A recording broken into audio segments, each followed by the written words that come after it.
పుష్పారావు గారు. ఏమైంది? వాళ్ళ అబ్బాయి అప్పారావు గారు లేరు ఉన్నారు. వాళ్ళ అబ్బాయి అప్పారావు గారు మన ఇంటి చుట్టూ ఇట్లా తిరుగుతున్నారమ్మా. తిరిగిన 10 సార్లు అతను చూపు మన బొమ్మ వైపు ఎలా ఉందో తెలుసా? మామిడికాయ చెట్టు మనకు చోటు చూస్తాడే తినేవాడు చిల్లీలో చూసినట్టు ఆ ఉదయానికి వస్తున్నాడే. ఏదైనా వ్యాపార నిమిత్తమే ఏమో మన ఇంటి వారికి వచ్చి అందరికీ ఏమొచ్చిందో ఆయనకి అది వచ్చింది. ఏమైంది?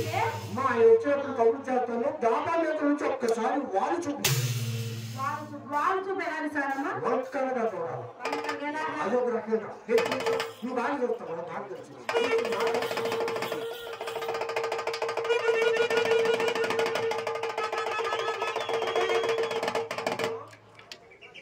వాళ్ళు చూపంటే అదే అమ్మా. మరి ఎలాగమ్మా? నువ్వు నిలబడ్డ వాళ్ళు కలిసి చూసిన కూర్చున్న వాళ్ళు కలిసి చూసినప్పుడు మనం చూస్తే కనీసం 2 ఎకరాల పొలంలో నా బేరం పెట్టద్దంటే ఇంత పిల్లలు చూస్తున్నారు కానీ 5 తోట దగ్గర 10 సేల దగ్గర రకమైన సూపు నువ్వే వచ్చిన ఆ సూపు అంటే ఏమిటో తెలియదు. ఇదే కదా రాయడు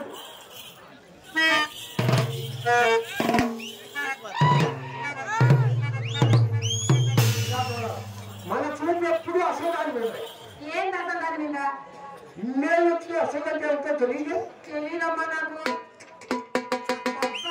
డబ్బు మీదనే మన చూపు. సరేనమ్మా. తుఫాన్ జోగితే సగమే మన ఆశ్రమం, మన చూపు జోగితే అంతా నాశనం. మన చూపు కొంత భయం లేదు. ఒక్కసారి దగ్గర అమ్మా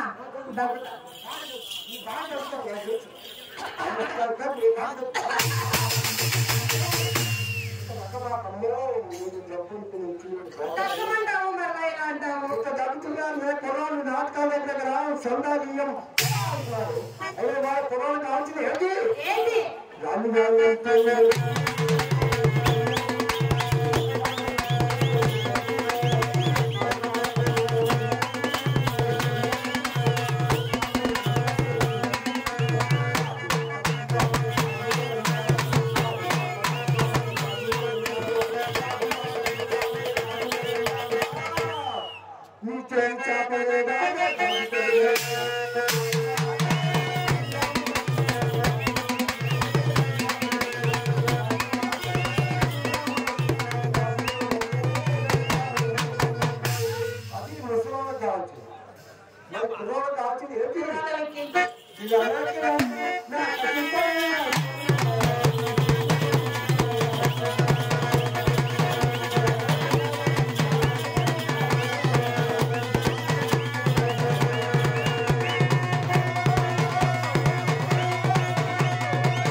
అమ్మా ఎవరు?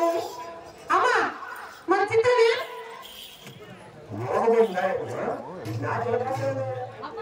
అమ్మా 13 సుత్తులు పడతాయి కదా. నీ మొహం దగ్గర బోని లేదు డాబా లేదు ఇంట్లో 3 ముఖాలు మా తల్లి రామ్మ మా తల్లి రామ్మ నేను ధ్యానం చేసుకోండి.